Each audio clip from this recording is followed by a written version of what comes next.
Good morning, everybody. See already a couple of ministers coming in. Please have a seat, dear colleagues. We have to start on time. Please have a seat right now.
Good morning. Good morning. I would appreciate if you can take your seats. We are going to start now.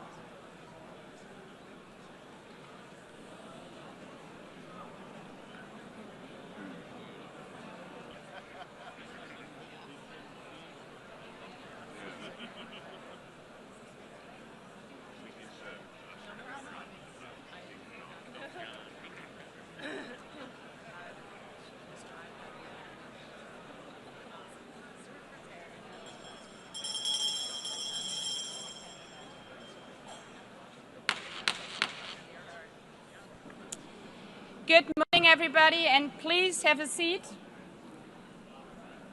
If I could ask for everybody's attention and finding a seat. I call to order the high-level plenary meeting to commemorate the 80th anniversary of the establishment of the United Nations. I would kindly ask all delegations to take a seat and keep silent. On the left side of the room, could you please, also on the blue seats, on the left side, please take a seat. I call to order the high-level plenary meeting to commemorate the 80th anniversary of the establishment of the United Nations. I would like to warmly welcome all of you to this milestone anniversary of our United Nations. Now, when everybody has found a seat, and in respect to the performance we are hearing right now, I now invite the artists to take their position on the stage. I would like to welcome the Met Chorus artists, accompanied by pianist Mr. Howard Watkins, together with the Sing for Hope youth choirs, under the direction of Mr. Tillman Michael. They will be performing this morning the commemoration of the 80th anniversary of the establishment of the United Nations. I now invite delegations to sit down, enjoy and listen to the musical performance.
Nations in ruins, more than 70 million dead, 2 world wars in a single generation, the unspeakable horrors of the Holocaust, and 72 territories still under colonialism. This was our world 80 years ago. A desperate world, grasping for any sign of hope. Courageous leaders gave that hope through our Charter of the United Nations. When signed on 26 June 1945, it was more than yet another empty political declaration. It was a promise from leaders to their people and from nations to one another that humanity had learned from its darkest chapters. It was a pledge not to deliver us to heaven, but to never again be dragged into hell by the forces of hatred and unchecked ambition. An acknowledgement that our failures came not from a lack of power, but from complacency. And the strong belief that our world could be better, that we could be better together.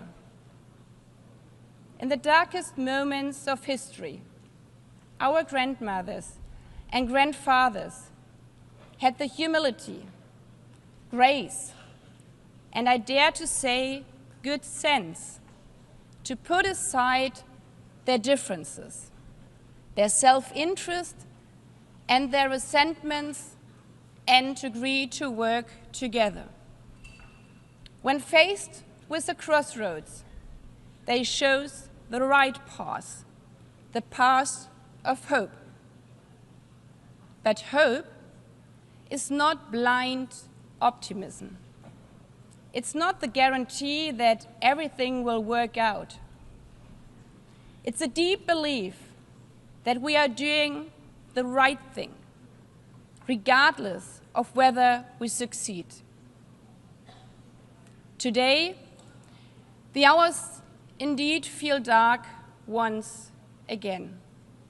We stand at a similar crossroads.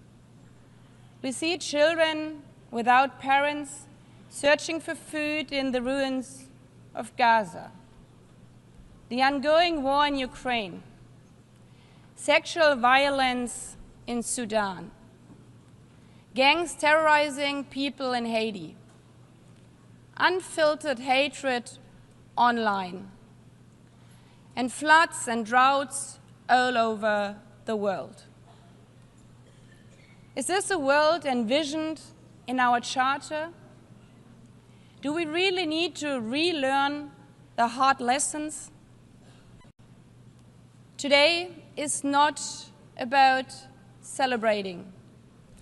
It's about remembering those hard lessons and drawing on the courage to once again agree, to find hope instead of resignation, to find the spirit from 80 years ago once again, to choose the right path, not because of any guarantee, but because of the conviction that it's the right thing to do.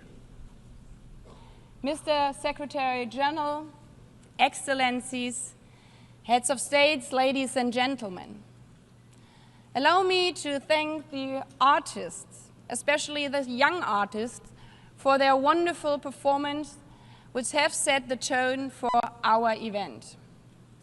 Today, as we mark 80 years of our United Nations, we are once again standing at a crossroads.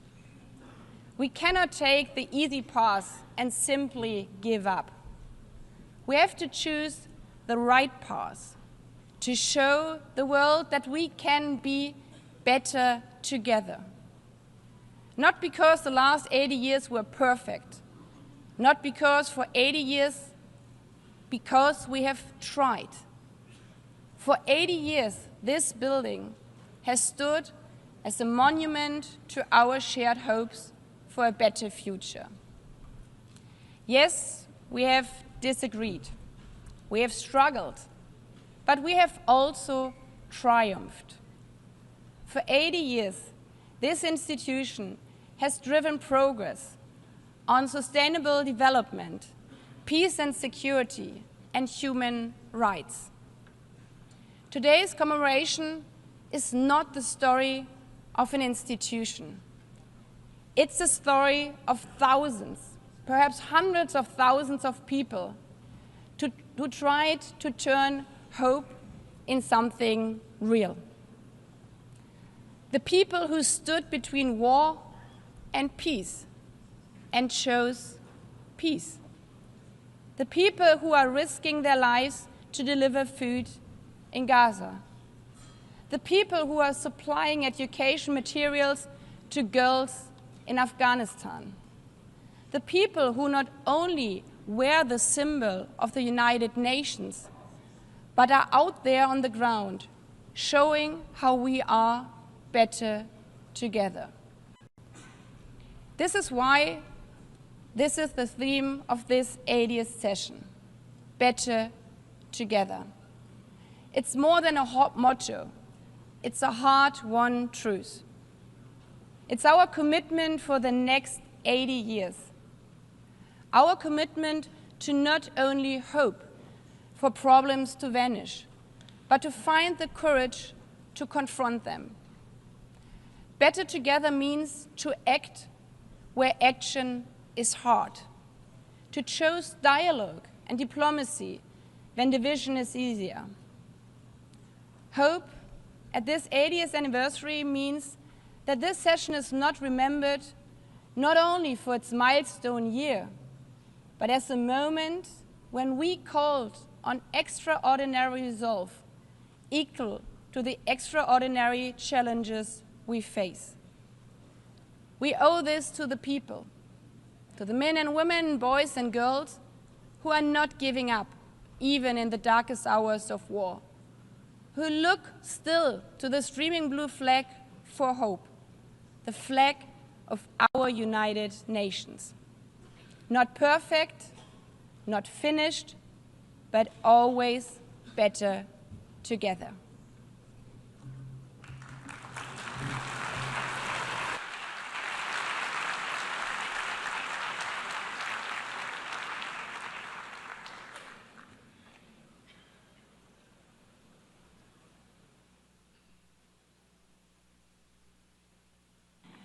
I now invite delegations to view a short film on the occasion of the 80th anniversary of the establishment of the United Nations, entitled Better Together.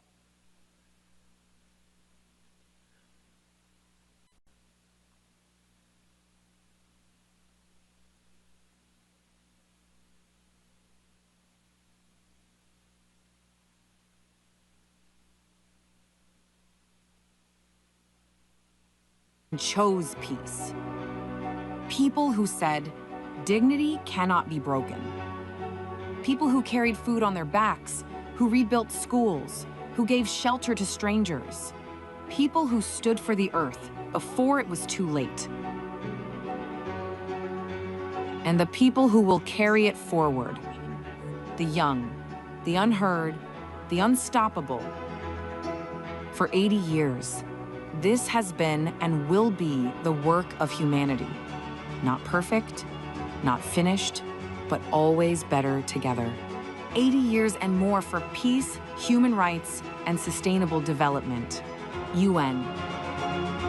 Better together.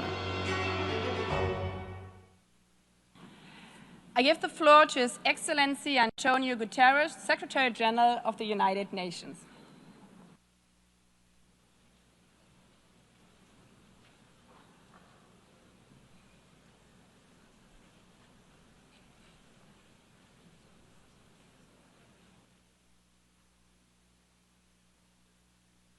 Madam President of the General Assembly, Excellencies, ladies and gentlemen. As we mark the 80th anniversary of the United Nations, I invite you to return for a moment to our earliest days. When the organization first opened its doors, many of its staff bore visible wounds from war, a limp, a scar, a burn. One of them was Major Brian Urquhart, the second person to be hired by the UN. A British soldier during the Second World War, he had been blown up on a ship in the Channel, witnessed the liberation of the Bergen-Belsen concentration camp, and carried for the rest of his life the limp from a parachute that failed to open. He was not alone. A clerk, might quietly mention a bullet wound, a delegate, the shard of shrapnel still lodged in its chest. They had seen the worst of humanity, the horrors of the death camps, the cruelty of combat, cities entirely wiped out. And it was precisely because of what they had witnessed that they chose to serve peace. Excellencies, there is a persistent myth that peace is naive, that justice is sentimental, that the only real politics is the politics of power and self-interest. But those early staff were not idealists untouched by reality. They had seen war and they knew. Peace is the most courageous, the most practical, the most necessary pursuit of all. And in building the United Nations, they created something extraordinary, a place where all nations, large and small, could come together to solve problems that no country can solve alone. And yet, at this moment, the principles of the United Nations are under assault as never before. As we meet, civilians are targeted and international law trampled in Gaza, the Ukraine, Sudan, and beyond. As we meet, poverty and hunger are on the rise as progress on the Sustainable Development Goals falters. As we meet, the planet burns with fires, floods, and record heat raging through climate chaos. And at the same time, we are moving towards a multipolar world. But without strong multilateral institutions, multipolarity has its risks, as Europe learned in the First World War. To meet these challenges, we must not only defend the United Nations, we must strengthen it. And that is the purpose of Agenda 2030, the Pact for the Future, and the UN80 initiative, to renew the foundations of international cooperation and to ensure that we can deliver for people everywhere. Excellences, au fil des Excellencies, over the years, our organization has led the way to some of humanity's greatest triumphs. The eradication of smallpox, healing the ozone layer, and above all, the prevention of a third world war. The tests of the next 80 years will be both familiar and new. The battle will continue against war and poverty, but also climate chaos, runaway technologies, the militarization of space, and crises we cannot yet imagine. To meet these challenges, let us remember what our founders knew. The only way forward is together. Let us rise to this moment with clarity, courage, and conviction, and let us realize the promise of peace. Thank you.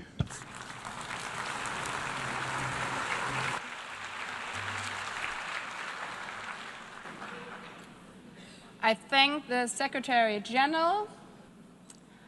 I have the honor now to give the floor to Her Excellency Ellen Johnson Sirleaf, former President of Liberia, 2011 Nobel Peace Laureate, and Africa's first elected female head of state, a champion of peace, justice, and democratic governments, a former United Nations staff member, and a steadfast voice for multilateralism.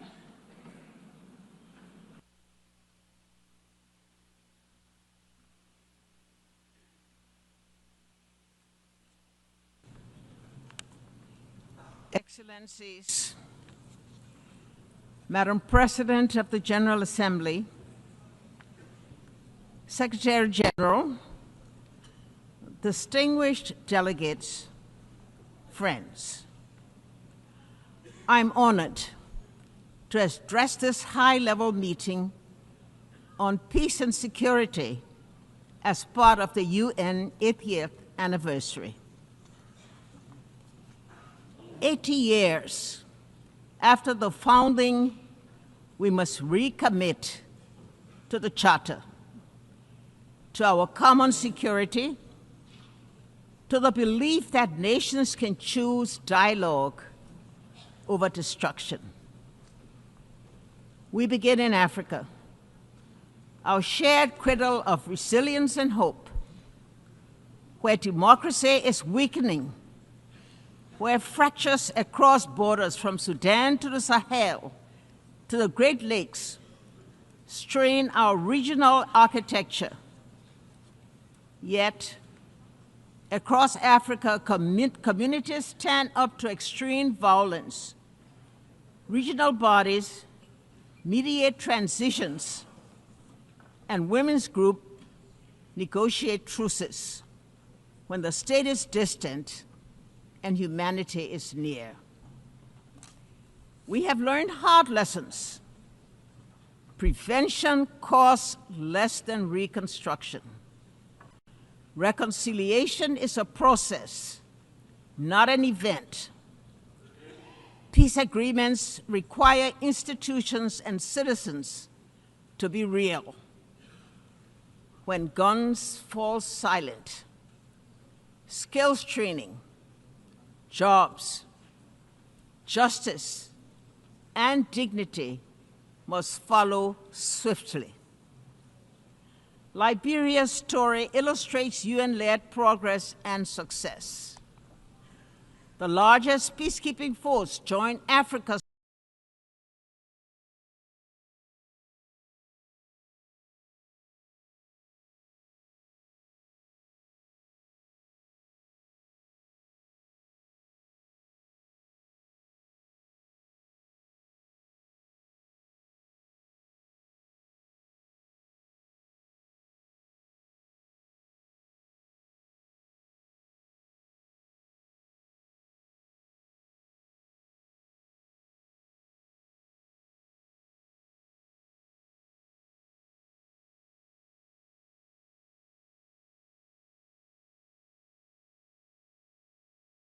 forces to disarm fighters, support elections, reform security institutions, and create space for reconciliation and growth.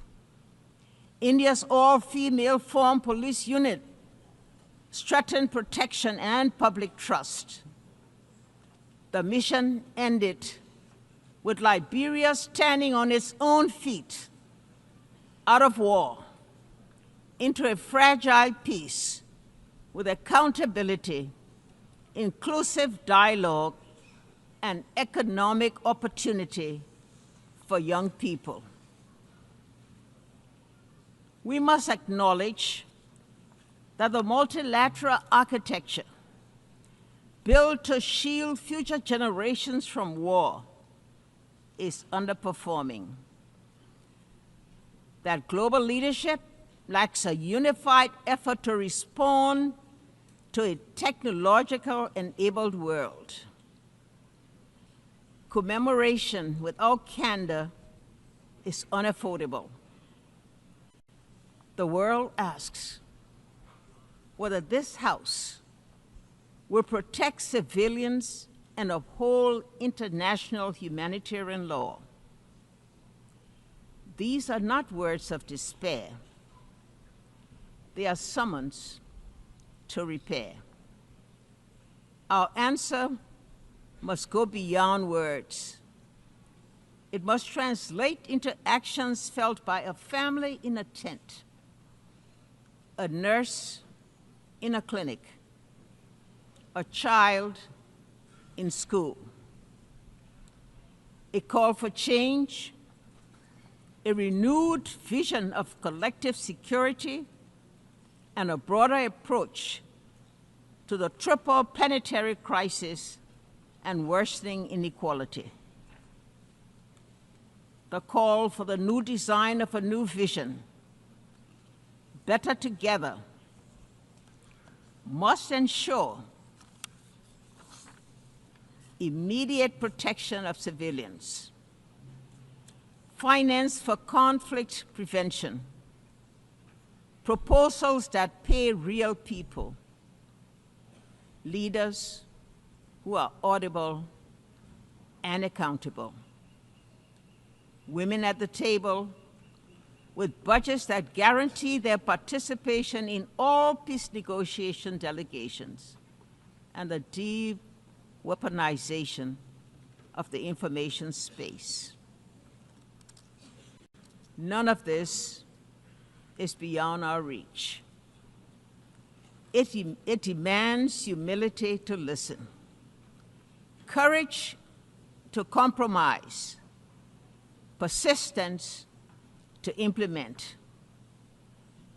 Peace is not built only in conference rooms, but in classrooms where girls learn without fear, clinics where mothers deliver safely, markets where youth find dignified work, courts where law is fair, and in daily acts of neighborly coexistence. 80 years on, the United Nations founding generation would ask if we are still worthy of the hopes inherited. Our answer must be yes. Not because the world is less dangerous, but because our determination is stronger. Better together. Your theme,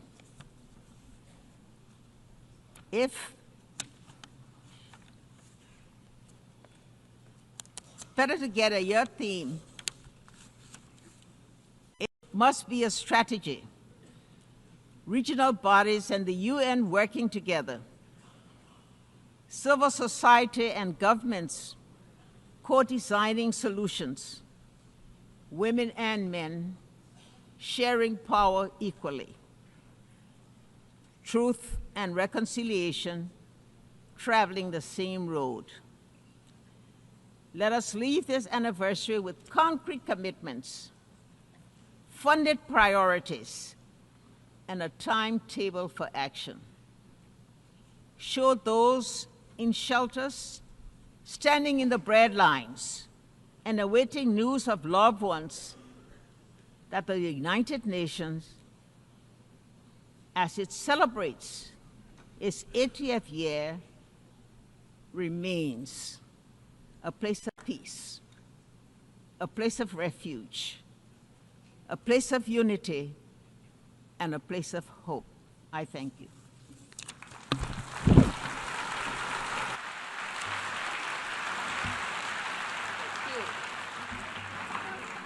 I thank Her Excellency Ellen Johnson Sirleaf for your strong and wise words. I now give the floor to Her Excellency Gro Harlem Brundtland, former Prime Minister of Norway, former Director General of the World Health Organization, a medical doctor committed to health as a human right, and instrumental in placing sustainable development at the forefront of our international agenda.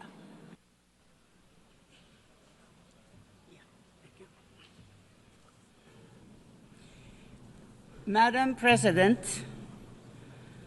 Secretary General, Excellencies, ladies and gentlemen, it is a great honor for me to address you marking the 80th anniversary of the United Nations. I was born at the cusp of the World War II. My parents were both active in the resistance against the Nazi occupation of Norway, and we had to flee the country. Some of my earliest memories are from Sweden, where my parents worked for Norwegian refugees. And I grew up in a Europe where the ravages of war were still clearly visible, where millions carried terrible scars on their bodies and their souls. It is against this background that the UN was founded, not as a symbol, but as a solemn promise. A promise to equip humanity with legal, and diplomatic tools to prevent wars of conquest and domination. A promise to enshrine universal human rights as a bulwark against totalitarianism, racism, and oppression. A promise to foster peace, development, and dignity for all people. So, Madam President, let me highlight two areas where the UN has made an undeniable difference that also are part of particular importance to me personally. First, sustainability. When Secretary General Javier Pérez de Cuellar asked me to chair the World Commission on Environment and Development, I accepted with great humility. And I am very proud of the report we produced, Our Common Future. It helped cement the concept of sustainable development in our collective consciousness. Thanks to UN-led efforts, we started charting a path towards economic development that does not destroy the basis of life for future generations, our climate and our natural environment. But we are today exceeding the planet's boundaries and approaching tipping points where there is no way back. Over 80% of the targets under the Sustainable Development Goals are today off track. Second, President, gender equality.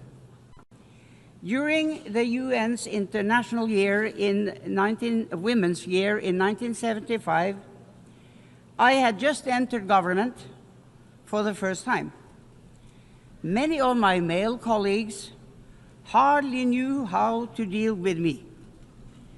In 1979 came the UN Convention on the Elimination of All Forms of Discrimination against Women. In 1981, I became Prime Minister for the first time.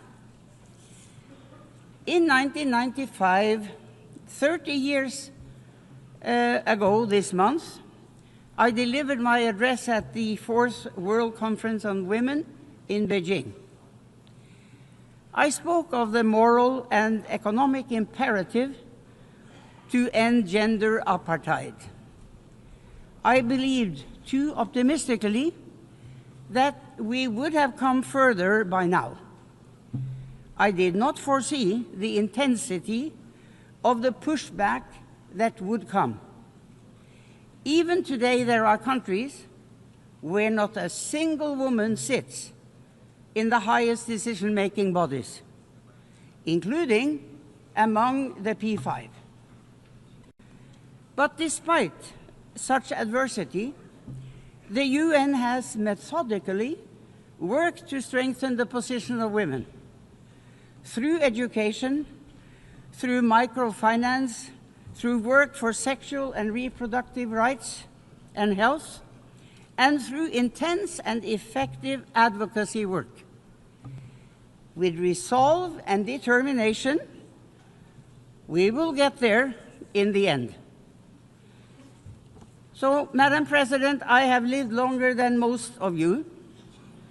I have witnessed the tangible differences the UN makes through economic upturns and downturns, political ebbs and flows. I have no patience for those who dismiss the UN as outdated. We are going through a time of great geopolitical shifts and impressive, but also frightening, technological development. The UN as our common hub for getting the facts on the table, debating and deciding on solutions, and acting is more important than ever. We owe that not just to ourselves, but to the generations to come. Thank you.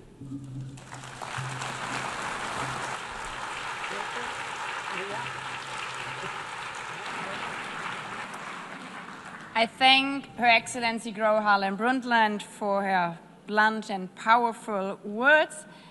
I have the honor now to give the floor to Ms. Maria Ressa, 2021 Nobel Peace Prize laureate, award-winning journalist, professor at Columbia University, co-founder of Rappler online news site, and a fearless defender of freedom of expression in the face of constant political harassment and arrests. President Baerbock, Secretary General Guterres, distinguished delegates, ladies and gentlemen. I'm normally chasing you here, and here I am. It's actually a very interesting place. Look, 80 years ago, this institution was born to prevent humanity from destroying itself. Never again, after fascism manipulated information, eroded truth, and dehumanized entire populations to enable genocide and global war.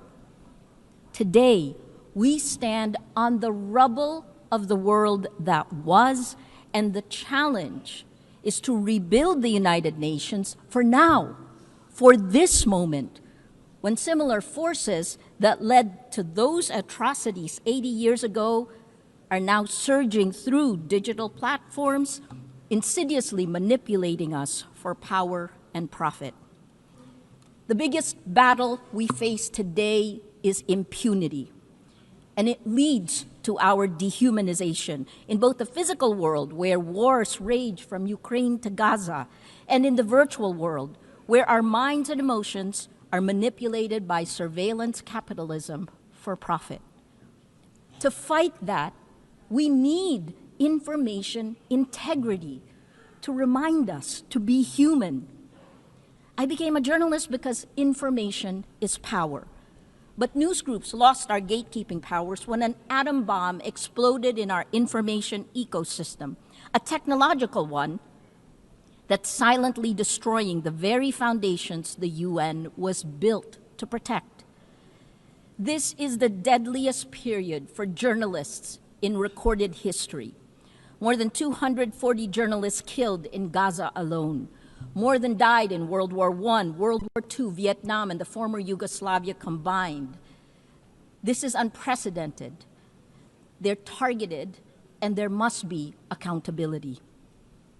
We're living through an information Armageddon, where lies spread 6 times faster than facts on social media. That's a 2018 MIT study. It is so much worse today with generative AI. And the 3 sentences I've said over and over since 2016, without facts, you can't have truth. Without truth, you can't have trust. Without these 3, we don't have a shared reality. We can't begin to solve any problems, let alone the existential ones you heard from the speakers before me. We cannot have journalism, we cannot have electoral integrity, we cannot have democracy. This is manipulation of human behavior at the cellular levels of our countries.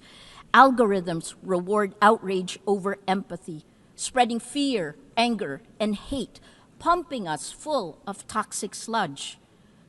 Regulating technology isn't a free speech issue, it's about public safety.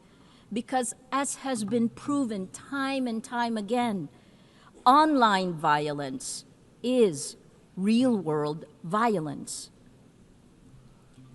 As a Filipino, I'm proud that my country was a charter member of the United Nations, one of only 3 Asian founding nations.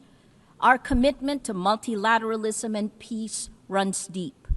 But that legacy was tested under the Duterte administration. Among the actions it took, it filed 11 criminal charges against me in a little over a year. Until today, I still need Supreme Court approval to be here. But I'm here.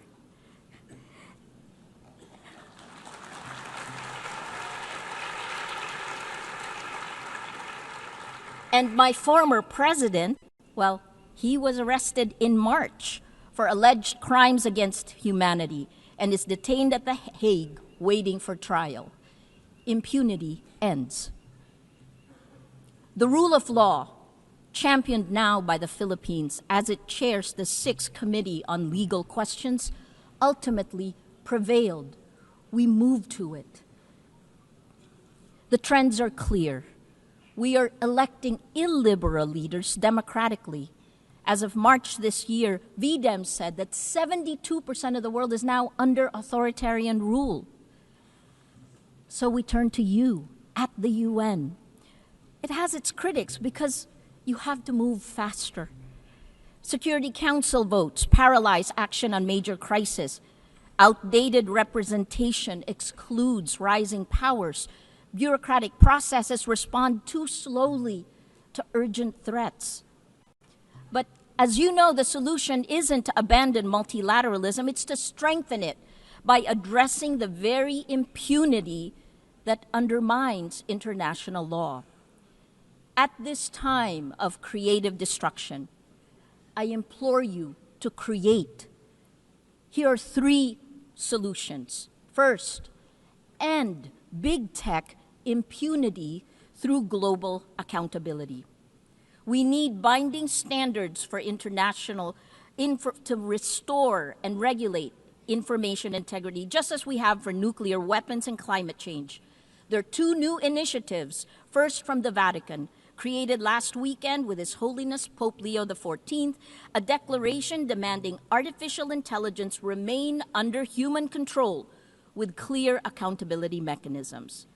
The second one will be launched later today, a global call for AI red lines, which more than 200 of us have signed. We urge your governments to establish clear international boundaries to prevent universally unacceptable risks for AI, at the very least define what AI should never be allowed to do. Second, build alternative infrastructures for trust. It isn't just big tech that failed to protect the public in the virtual world. It's also you, the governments. At Rappler, we built a chat app using open source protocols. Countries that care about data privacy, France, Germany, all their government websites are on the Matrix protocol. It allows real people to talk to real people without manipulation. The vision is a global federation of trusted news organizations, because this is how journalism will survive and how we begin to build infrastructures of trust. Finally, the third one, create. Create, that's our word today. Invest in comprehensive solutions. Let your imagination run. 3 examples that's happening now. More than 3/4 of UN members now recognize Palestinian statehood, showing that international law can advance despite impunity.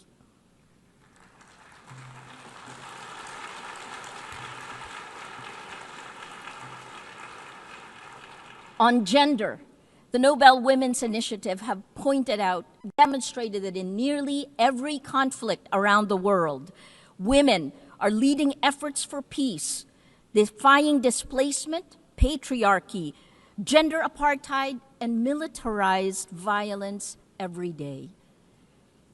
And finally, on Wednesday, Demokrasya Siyempre, 20 nations will pledge to strengthen democratic institutions and fight for information integrity. More than 40 Nobel laureates we have gathered together to support this multilateral initiative led by the Global South.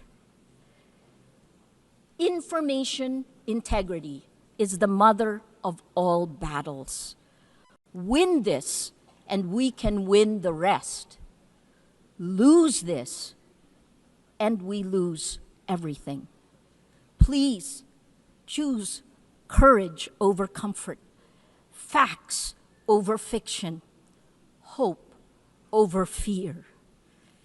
A lot has changed since the UN was created 80 years ago.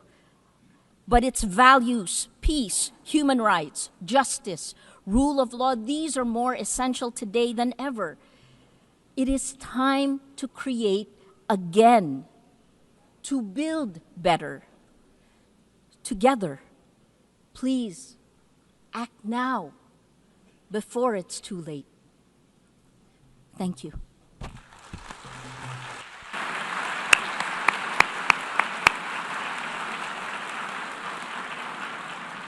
I thank Maria Ressa also for her very powerful words. I now invite Ms. Mariam Burka, United Nations Global Advocate for Peace and youth leader, whose work bridges art, activism, championing women's rights, youth empowerment, and peace building, to recite a poem.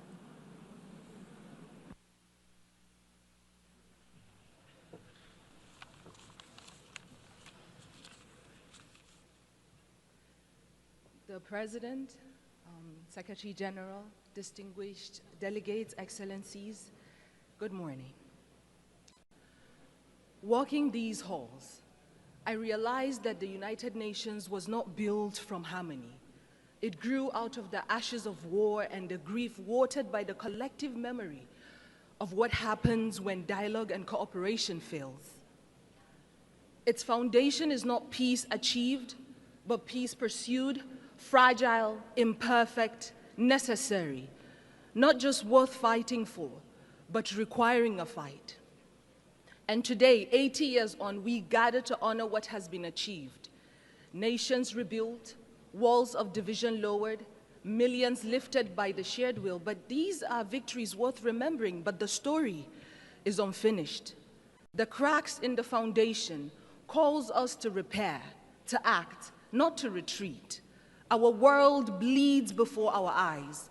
Children in conflict zones, nations silenced by hunger and war. And it begs the question, are we witnessing the collapse of conscience in real time? Because behind every pact, there are people. Behind every statistic, there is a story. And behind every commitment that we sign, there are lives depending on whether we honor our words or not. And so this is not the time to feel powerless, because yes, hope and despair can coexist in the same breath, because healing is not linear. The United Nations is not a monument, it is a mirror. And it reflects what we have dared to imagine 80 years ago. And today, here, it asks, will we dare again? Will we dare to work better together? Because if the past proves that we can build peace from ashes, then the present demands that we build it again, louder, braver, together. I speak as a global peace advocate, not because peace is easy, but because silence is complicity, and so I will not be silent. You know, I used to think that peace was a place, a final destination we arrive at after all wars have ended. But I have come to understand that peace is not a line that we cross. It is a choice that we make over and over and over again, especially when it is the hardest, especially when it feels far away. Peace is not a silence we force into people's mouths. It is not the absence of war, but the presence of understanding. Peace is a child learning to sleep again without flinching at the wind. It is a mother not having to choose between bread and dignity. It is a father not having to swallow his voice to feel like a man. Peace is messy, like forgiveness. It does not arrive in parade floats. Sometimes it comes crawling through broken windows when we finally agree that being right is not better than being whole. Peace is not found, it is built, brick by brutal brick, by hands that once knew how to fight, now choose to hold instead. There was a time when we measured strength by how long we could hold a grudge. But today, let us measure strength by how long we could hold space for someone else's truth. Because there was a me and a you before there was ever an us. And if us is broken, then peace is what lets us lay down the shards without aiming at each other's throats. Peace is the poem you write after the war in your chest has finally run out of ink. It is the moment you return to your body and find yourself still standing. Peace is not easy. And so let us not forget the ones who have carried peace quietly through the fire.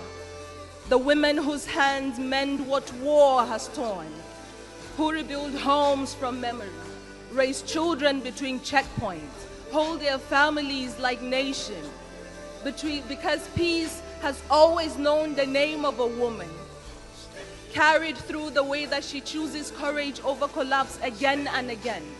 And so today I speak peace into the bones of this world, into the rubble, into the rage, into the ruins.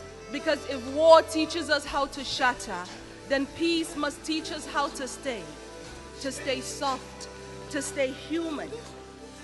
And perhaps what makes us human is not that we always succeed in peace, but that we dare again and again to seek it, refusing to let our brokenness be the end of our story. Thank you.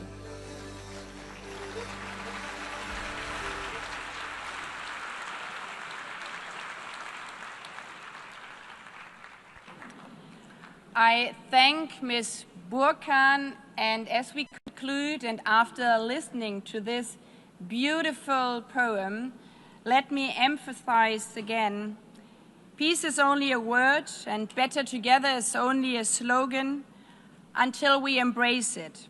So I invite you to embrace and live up to be better together over this 80th session.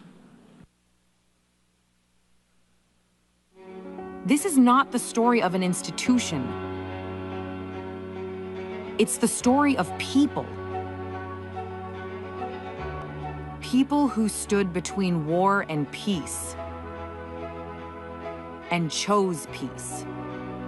People who said, dignity cannot be broken. People who carried food on their backs, who rebuilt schools, who gave shelter to strangers. People who stood for the earth before it was too late. And the people who will carry it forward. The young, the unheard, the unstoppable.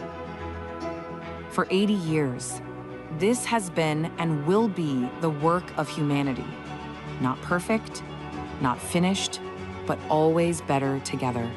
80 years and more for peace, human rights, and sustainable development. UN. Better together. Before adjourning this meeting, I would like to remind delegation that the high-level meeting on the 30th anniversary of Fourth World Conference on Women will begin immediately in this hall. Delegations are therefore requested to remain seated while the stage is being prepared for the next meeting. The high-level plenary meeting to commemorate the 80th anniversary of the establishment of the United Nations has concluded. I thank you. The meeting is adjourned.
Distinguished delegates, please take your seats. We are going to start now. Please take your seats.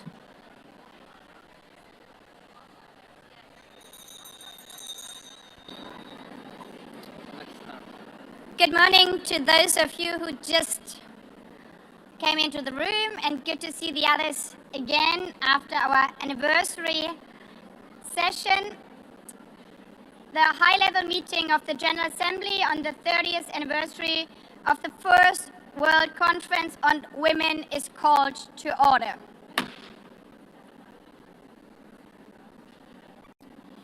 Heads of states and government, Secretary General of the United Nations, Excellencies, distinguished delegates, distinguished participants. I warmly welcome all of you to this high-level meeting convened to mark the 30th anniversary of the Fourth World Conference on Women and to renew our resolve to fully implement the Beijing Declaration and Platform for Action. This high-level meeting is held on the theme Recommitting to, Resourcing and Accelerating the Implementation of the Beijing Declaration and Platform for Action to achieve gender equality and the empowerment of all women and girls, in accordance with General Assembly Resolution 79/288 of 7th May 2025. Allow me now to make a statement as President of the General Assembly.